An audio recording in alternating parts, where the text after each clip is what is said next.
So here we are, little over 8 years ago, when Barack Obama was elected president. I remember like that very week, right, going out and speaking to folks, and remember getting emails like that week. I remember this one, all capital letters, red font, so you know it's going to be bad, right? All capital letters and red font. The person is angry, and they're trying to let you know that they're angry. So the guy's like, ha, ha, ha, ha. Okay, first of all, it's like 6 in the morning. Stop with the ha, ha, ha, right? It's too early for that shit, right? And he says, you're going to have to get a new hustle because, that's what this is when you're in America. It's always a hustle when you fight white supremacy. That's a great way to get rich and famous and powerful. Speaking up against white supremacy is a hell of a plot. That's a great conspiracy, right? You're going to have to get a new hustle, he said, because now that a black man has been elected president, how could racism possibly be a problem? Yeah, well, a little over 8 years later, I guess we're over that shit now. We have other problems, right?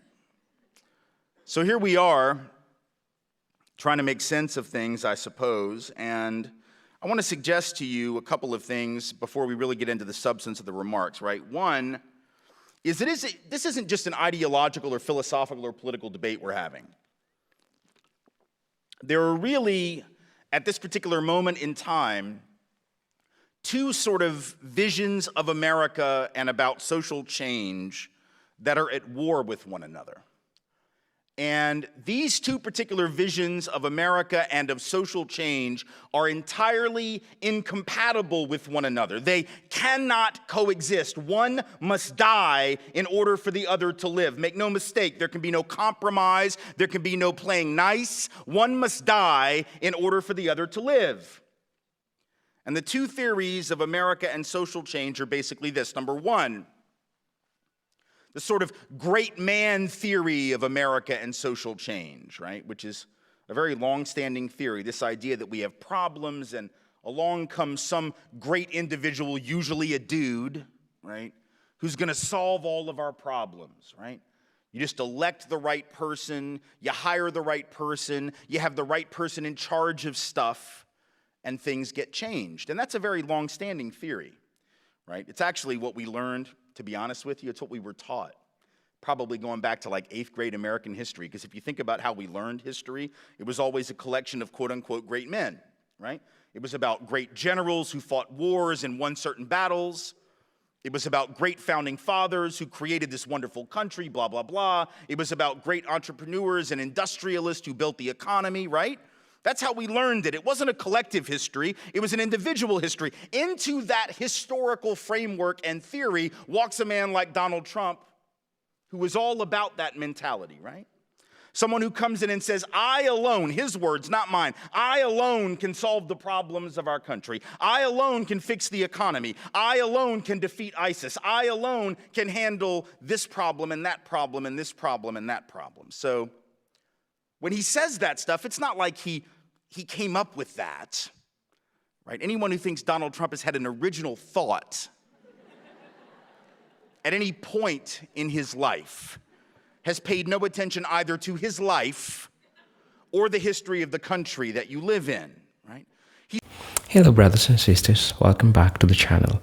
I'm hopping from wherever you're watching me from, whether it's in the evening, afternoon, daytime, whatever you're at work, maybe sleeping, maybe just at home. I'm hoping that you're doing great from wherever you're watching me from. I'm your host and presenter, Generic Stories, and I'm hoping that you are doing fine. Now, there is a concept, there is an issue that we need to discuss about. Oftentimes, history have proven black people that not all the faces that we see black, like in terms of leadership, are solving the problems that black people have, because this could be the illusion of representation as liberation, right? But this doesn't turn as well. In today's lecture, I'm going to be hosting Dr. Tim Wise, who is going to share his thoughts in regards to this. Do we really think that when we have black people, the systemic problems are gone? Not really, because sometimes the elites or the leaders might use them as an illusion of representation, but it still remains just an illusion, right? So I want to start this video by Tim Wise. Dr. Tim Wise's assertion that black leadership alone cannot dismantle systemic racism confronts a popular yet misguided belief in the power of representation. The idea that placing black individuals in positions of authority, be it in politics, corporation, or media, will automatically lead to racial justice is not only oversimplified, but also strategically dangerous. Wise argues that such representation, while symbolic significant, does not equate to the structural transformation necessary to eliminate deeply rooted racial disparities. The mere presence of black faces in high places does little to alter the frameworks of institutional power that maintain racial inequality. And that's with this video. I'm your host and presenter, Jindok Stories.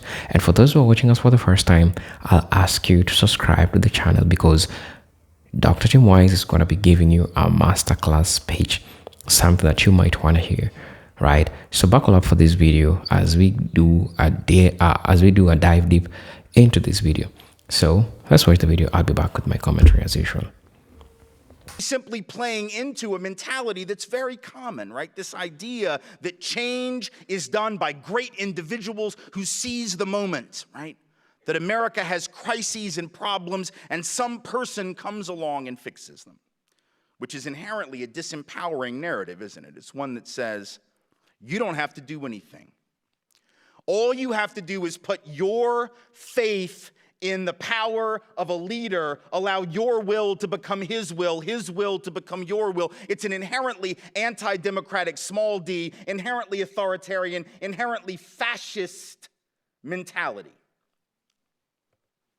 And there's another theory of America and another theory of social change, and that theory lives in a building that is literally 2 blocks from the new home of Donald Trump.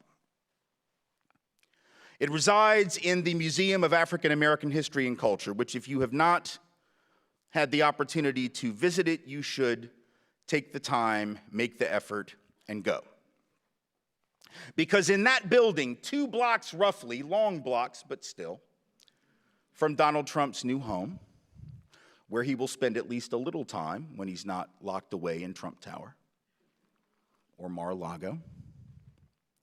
In that building, one sees the alternative version of America, and most certainly the alternative version of change in a social context, because what does that building tell us? It tells us about a nation that is about pain amid promise and promise amid pain. It tells of a country where all of the change that has come has been the result of the collective efforts of committed people waiting on no man, on no great leader to solve their problems. When you walk through that museum, you begin to see how change really happens. It does not come from the top, it comes from the bottom. It comes from the people. You walk into that museum and you begin at the bottom level. They go down 10 stories and start at the bottom with the enslavement of African peoples and work up.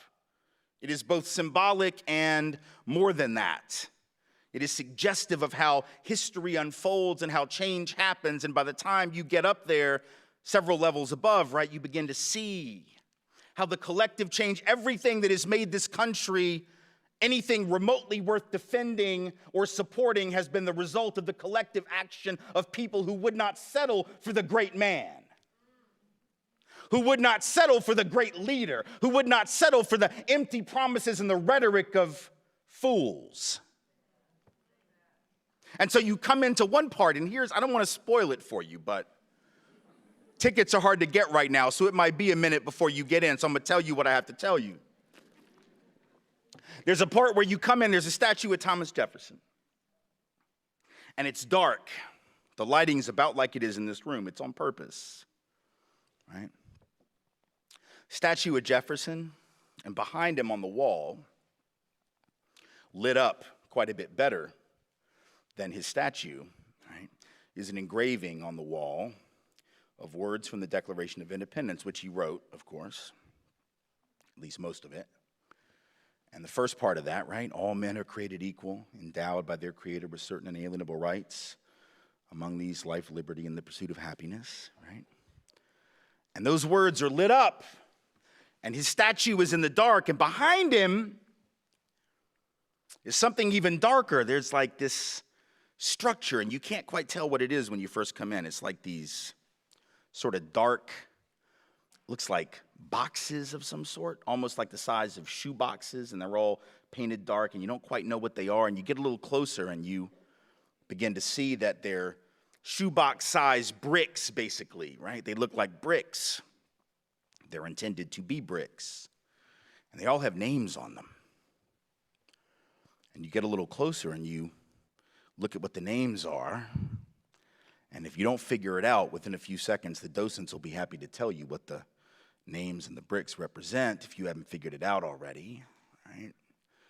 And all of those bricks, hundreds of them, represent the human beings owned by the man who wrote those words, that all men are created equal, endowed by their Creator with certain inalienable rights. So you see, truth and justice doesn't come from the great man, because that man, whom we consider quite great in our American history, owned hundreds of other human beings, violated his own principles. The only reason we're here today is because black folks believed his words more than he believed his words. Know that.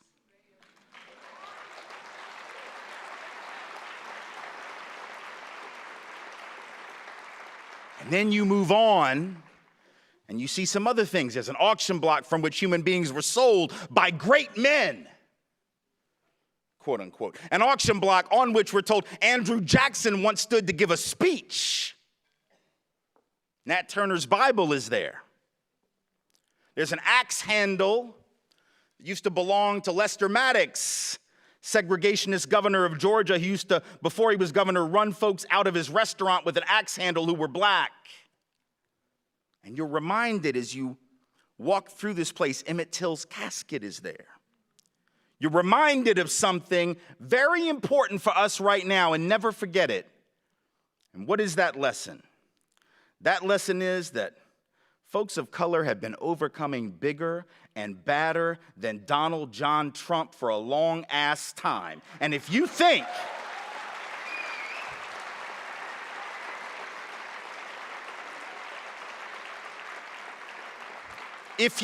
for even 1 minute that this thing is done, if you think for even 1 minute that folks of color are going to fold when they didn't fold for Bull Connor, when they didn't fold for Jim Clark on the Edmund Pettus Bridge in Selma, when they didn't fold when Martin and Malcolm and Medgar were murdered, when they didn't fold when Fannie Lou Hamer was beaten in the jail in Ruleville, I promise you, you have not studied this country's history and you do not know black and brown people. So this thing right here,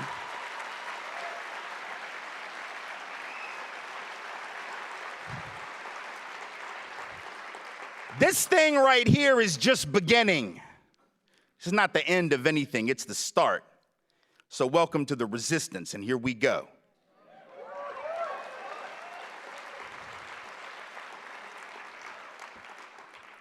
So what does this mean in real terms? See, here's the thing. This is what concerns me. Having said everything that I just said, I also importantly want to point out that this is not about Donald Trump. It's just a recent manifestation of some really old shit. You know, if you saw the SNL skit like the week after the election, right? Chappelle and Chris Rock on the show, right? These white folks up in their crib in Brooklyn were all freaking out. They're like, how could this happen? My God, how are people this racist? And see, the two black folks were like, really? Y'all are shocked by this? Like, this was like, we just call this Monday, you know, this is... People of color weren't really shocked. That's not to say that people of color aren't upset now. There's a difference between being surprised that it happened and shocked. Maybe folks didn't think it was going to happen, but that doesn't mean that you were like, oh my God, how is this possible, right? You know, like, things happen, right?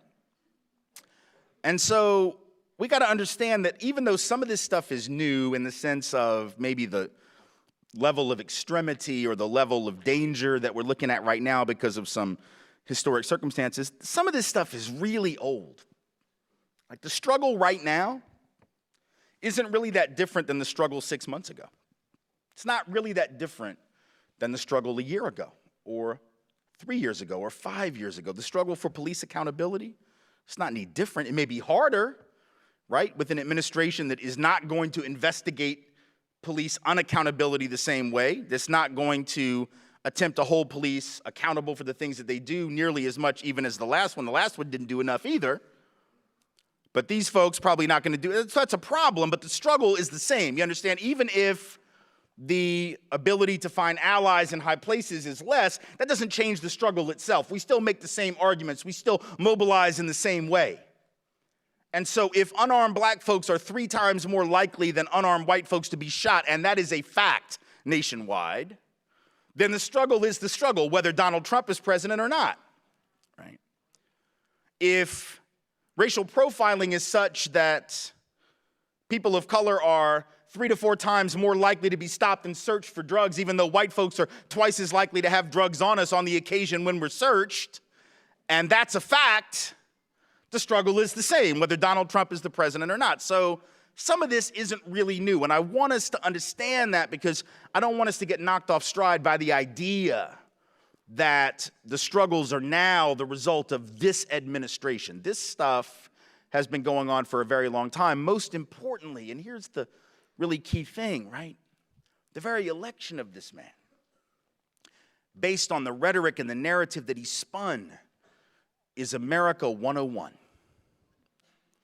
Because if I had to explain to you in one phrase the history of this country with regard to race and with regard to class, this would be the phrase.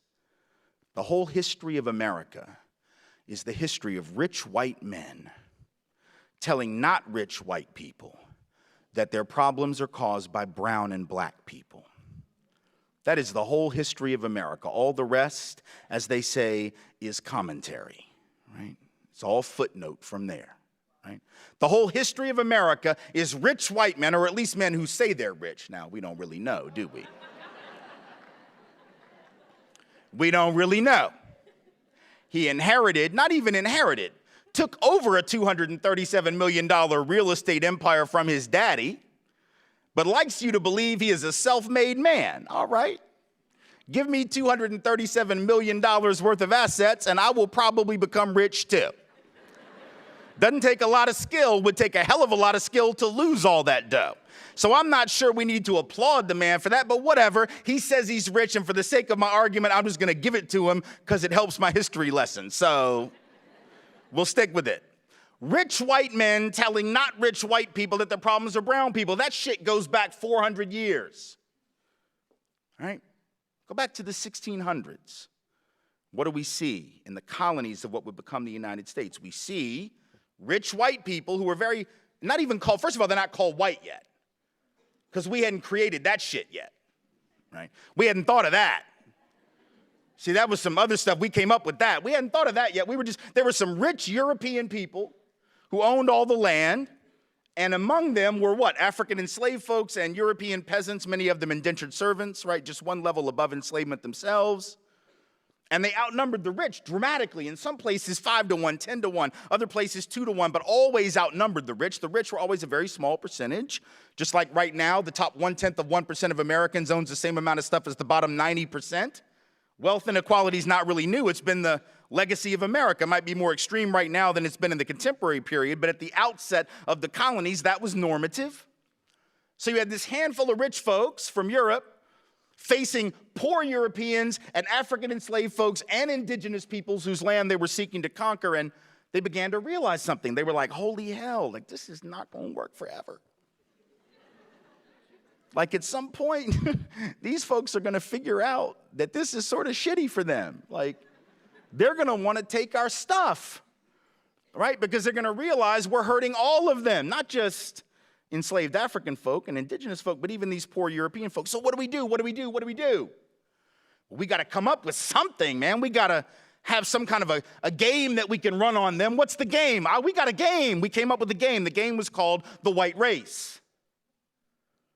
Right? This game was called, let's create this new fictional thing. We're going to call all these European people white people. Now, you know that's like not real, right? You think that Europeans thought of themselves as one big happy family? This is what's so funny about these white nationalists that are coming out of the woodwork in the wake of the Trump campaign. They act like whiteness has some historical pedigree. The hell, you think Europeans loved each other? Shit, man, we spent most of our time trying to kill each other. The English hated the Irish hated the English. Northern Italians didn't even think that Southern Italians were Italians. Germans hated everybody. And the world felt the same damn way about them. Europeans spent most of our time trying to kill each other, or in the colonies of what became the United States, trying to figure out who the witch was. That's the history of Europeans. You're a witch. Well, you're a warlock. Well, we're gonna burn you at the stake for not worshiping our Lord the right way. That's sort of what we did, right? So the idea that we were one big team called white people is absurd. Whiteness became a concept created for one reason only, and that was to succor poor, working class, immiserated, peasant Europeans into believing that they actually were on the same team as rich people. So if you tell them, oh, well, you know, you're white now. Oh, yeah, I know. Wow. We've been kicking your ass forever, but now we're going to put you on the slave patrol. Oh, yeah. We're going to give you a horse and a badge and a gun and let you keep those black people in line for us, right? And these working class white folks on the slave patrol, the ancient precursor, if you will, to modern policing, right? Working class folks, see, because the police ain't rich and neither were the folks on the slave patrol. It was who rich people hired to protect their shit from everybody else. So you get these poor white folks, put them on a horse to control enslaved people to do what? To ask for their papers when you see them out. Let me see your papers. Let me see your identification. Who do you belong to? Ultimate stop and frisk, 16 and 1700 style. Racial profiling, 16 and 1700 style, right? Prove that you belong in this community. Show me that you're legitimately in this community. Prop 187, 1600 and 1700 style. Anti-immigration shit, 1600 and 1700 style. And it was poor and working class white folks that got pulled into that because what? It made them feel like they're part of the team. Oh, I'm on the team now. I'm white now. For real, because these other white folks, they don't love you. They would starve you. They did back in the old country, but now they gave you a taste of power. They gave you what W.E.B. Du Bois called what? The psychological wage of whiteness, right? And that shit won't pay your bills, but it'll make you feel better. It puffs you up, right? It's like, I may not have much, but at least I'm not black. I may not have much, but at least I'm not indigenous. I may not have much, but at least I'm not Mexican when we jack half of their country in a war of aggression that we started. I know that's not... I know that's not what they taught you in 8th grade, but that's how that shit actually went down. You may not have much, but at least you're not Chinese brought to work on the railroads and build them from dusk to dawn and dawn to dusk to build the transcontinental economy of this country. So you may not have much, but at least you're better than them, see? And so you create that mentality. You divide and conquer working class coalitions. You give European people just a little bit of taste of power and say, those are your enemy. And then that shit works for generations. And then we come up to the Civil War era, right? And it's still working, right? My folks from the South, I'm from the South, lived in the South all my life.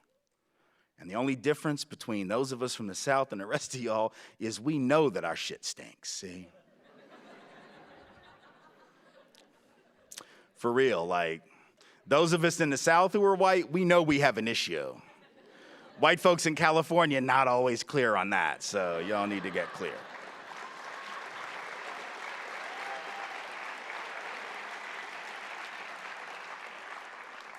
So the Confederacy decides what? These elite, rich, white landowners in the South decide they got to break away from the Union. And they made clear why they did it now. 150 years later, we lie about it. My people lie about it. We act like it wasn't about slavery. Oh my goodness, no. Wasn't about that. It was about states' rights. Well, what right do you think they were fighting for, Buttercup? Do you think they were fighting for the right to determine the proper recipe for a mint julep? The proper way to smoke a pork butt? No, they were fighting for one right only, the right to own other human beings and to extend ownership into those newly conquered territories to the west as a result of that illegal war with Mexico, etc. So, had nothing to do with states' rights in the abstract. The Confederate leaders said so at the time. They said, Alexander Stephens, vice president of the Confederacy, the cornerstone of this new government is the idea, the great truth, that the Negro is not the equal of the white man. That's what he said. He didn't talk about trade policy. He didn't talk about tariffs. He didn't try to lard it up with a bunch of bullshit. He just said straight up it was white supremacy because they weren't ashamed at the time. Now we've reinvented history, act like that's not it. But at the time, they were clear. Now here's the trick, though. Here's the trick. This is where it gets crazy, because when you got a bunch of rich folks that are saying, we need to go to war to protect our property interest in human beings, but now we're not going to fight. Because rich people don't go to war. Rich people not going to fight. Whether it's in 1861 or in 1969. Rich folks don't go to war. Rich folks get doctors to write bullshit notes saying they have heel spurs so they don't have to go to war. And if you don't know who I'm talking about, Google that shit when we're done. Rich people don't ever fight to protect their stuff. Rich people don't believe in fighting. They believe in getting poor people to fight for them. Every time, every year, every generation, it's poor folks that get sent off to fight and die for rich folks' stuff. And so the rich in the South sent poor people, but how do you do that? How do you convince poor white people to go fight to protect your property interests in slaves? That's a tough trick, right? Because why would you do that, right? Like, why would you go fight for a rich person's property? Like, I'm not rich, but I got a nice house. And for those of you who were students, just because, like, you're students, I probably got more than you. So even though I'm not rich, right? I'm just saying, like, probably, because I've been a little older. I've been around a minute. So if I were to call y'all up on the phone next week because there was like an enemy army invading my block or some shit, and I was like, hey, y'all, look, there's an army. They're coming. Yeah, they got tanks and shit, and they're about to take my stuff, but I don't feel like fighting because I just want to sit out on the back porch and have a drink. Why don't y'all come and protect my stuff for me? You'd be like, yeah, I like the speech and all, Tim, but no. Like, that would be it. Like, you wouldn't do it. But these poor Southerners and working class Southerners without a pot to piss in the South, they went and fought, and hundreds of thousands of them died to protect the property of the rich. Why? Because the rich said, hey, if these folks get free, they're going to take your job. No, fool. They already have your job. You get that, right? Because if you're white and you got to charge $1 a day to work on that farm, but the owner can get the black guy or the black woman to do it for free because they own them, guess who gets the gig? The free labor, right? Because people like free, right?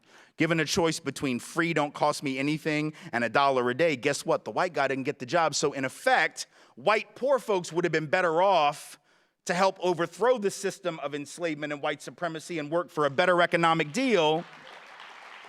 But rich white people held out that psychological wage of whiteness that said you may not have much, but at least you're above them. And then folks settle for that. Fast forward to the labor union movement. Same thing was happening. You had rich corporate owners that actually collaborated with some union leaders in many cases to keep unions segregated. Now that's interesting, isn't it? Why would a labor leader fall for that? Right? Because you got to think about it, but they did, because they would say, oh, well, we can't have black people and Mexicans and Chinese labor in our unions. It'll reduce the professionalism of the working class. No, fool. It'll double the size of your union, right? Which is sort of a good thing. Like when you go out on strike, it'd be good if you had more people, not fewer. Just like a math problem, And also because if you don't bring people of color into your union, what's the boss going to do? The very boss that encouraged you to fight amongst yourselves, that boss is going to hire the very same black and brown folks that you didn't want in your union to replace your happy white ass.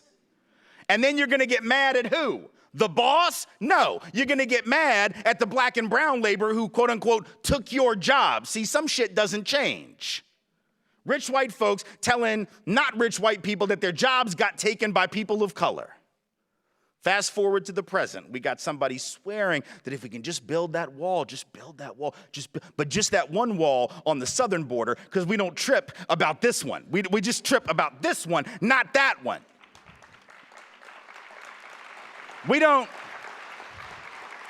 not worried. I guess we're not worried about crafty Canadians trying to figure out how to sneak into this country to take advantage of our superior health care. Right. We're just worried about these folks. But it's not about race. Remember, it's not about race. It's just about legal and illegal, even though 40% of the people in this country who were quote unquote undocumented didn't even cross the border.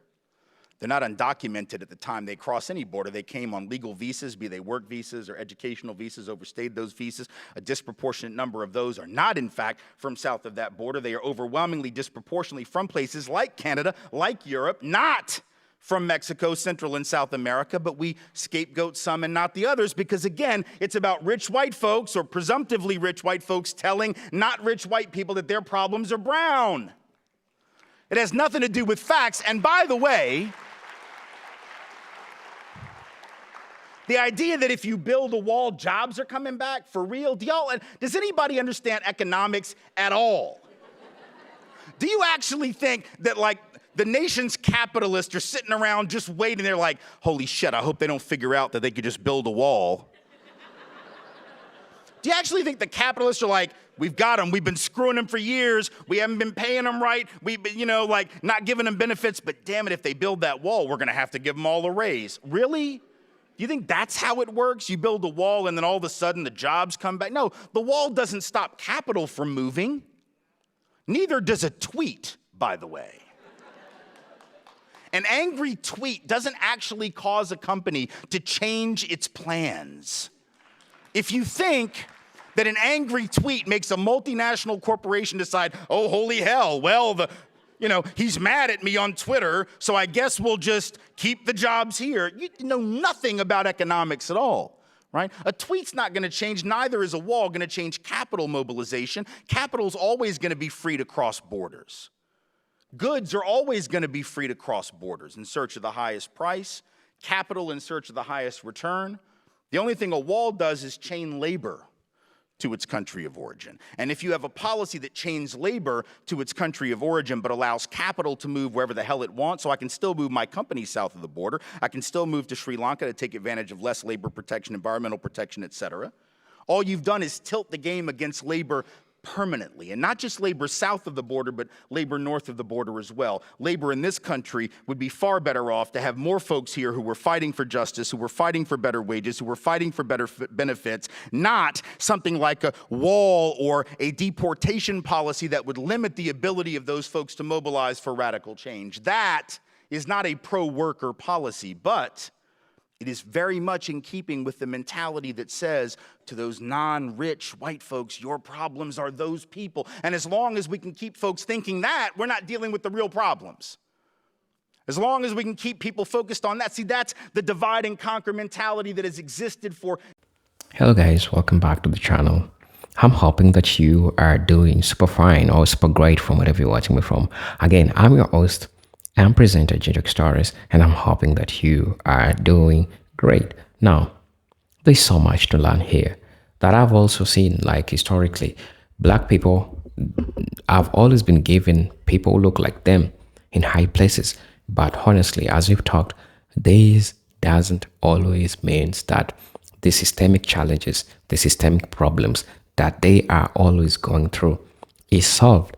Why am I saying so? The entrenchment of structural racism. Systemic racism in America is deeply entrenched in historical, economic, legal, and cultural institutions. It is not merely about individual acts of prejudice or overt discrimination, but about policies and practices that disproportionately disadvantages black communities. Dr. Tim Wise emphasizes that these structures have been meticulously crafted and maintained over centuries, thus expecting them to be undone by the election or appointment of few black leaders overlook the scale, complexity, and resilience of these oppressive systems. Leadership alone, without a transformation of the system itself, becomes largely symbolic. And this is something that we have overemphasized. This is something that we have really talked about for the longest time.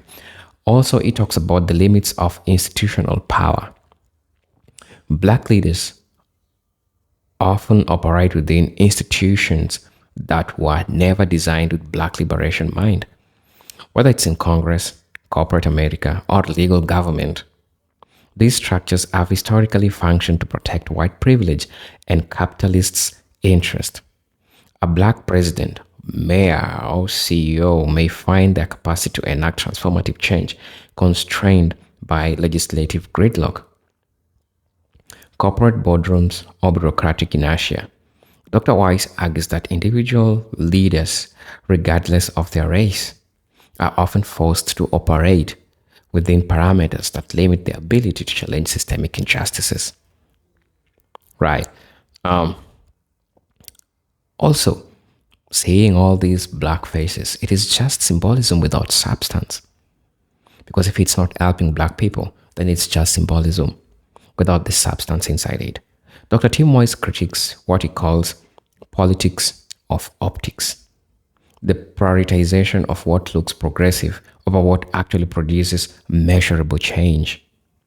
Elevating a black leader to a prominent position is often used by institutions as shield against accusation of racism without altering any of mechanisms that perpetuate inequality.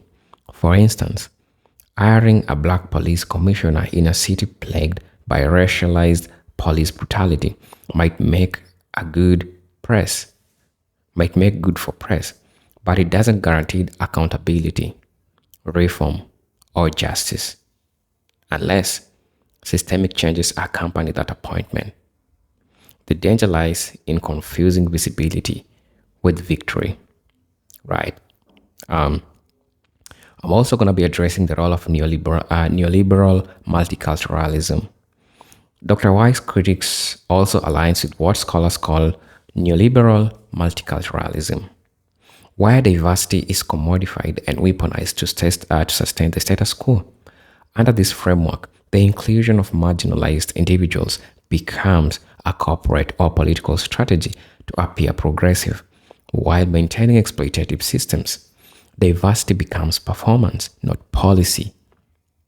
Black leaders are often elevated as exemptions, proof that the system is working, even as the majority of black communities remain economically, educationally, and socially marginalized. This illusion of inclusion pacifies genuine resistance and gives cover to institutions that continue to marginalize. Let's talk about co-optation and the burden of representation.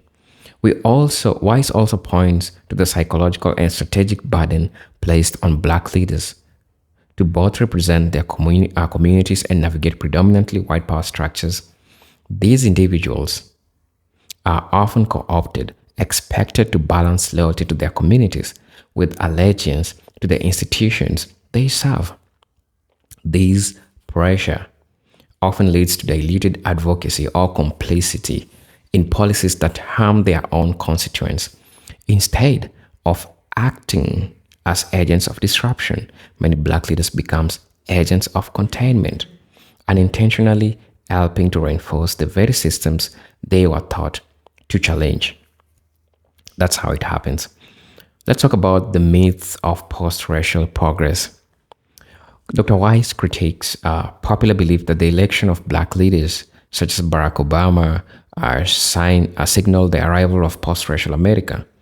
On the contrary, systemic disparities in wealth, education, incarceration, and health persisted, and in some cases worsened.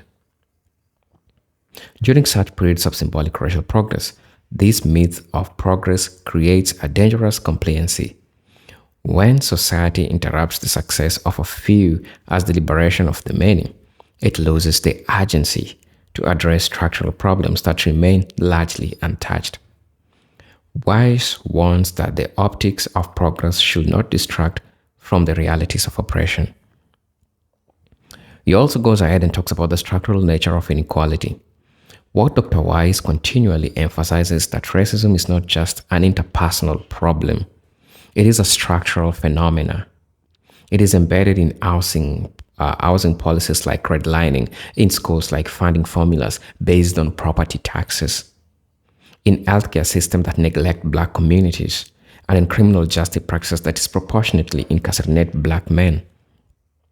These structures are impersonal, data-driven, and legally codified. No amount of representational leadership can fundamentally alter without systemic re-engineering through mass mobilization, political pressure, and legal reform. Right? Let's talk about political action over individual leadership. Wise encourages a shift from Eurocentric narrative to collective mobilization. Change is not driven by individual leaders, but by organized movement that exerts sustained pressure on institutions. The civil rights movement, for example, did not succeed solely because figures like Martin Luther King Jr., but because of the coordinated efforts of thousands of grassroots organizers, activists, students, and everyday people who challenge the status quo. Leadership matters, but only when it is connected to a broader collective force that refuses to accept symbolic victories in place of material justice. Right? So, let me know what you think about all this. I'm your host and presenter, Jindrik Stories, and I'm thinking that these videos are gonna serve you well. If you're watching me for the first time, I'll ask you to subscribe to the channel, join our membership, and really get to see what we can offer you. But until then, peace, love, and harmony. Salut.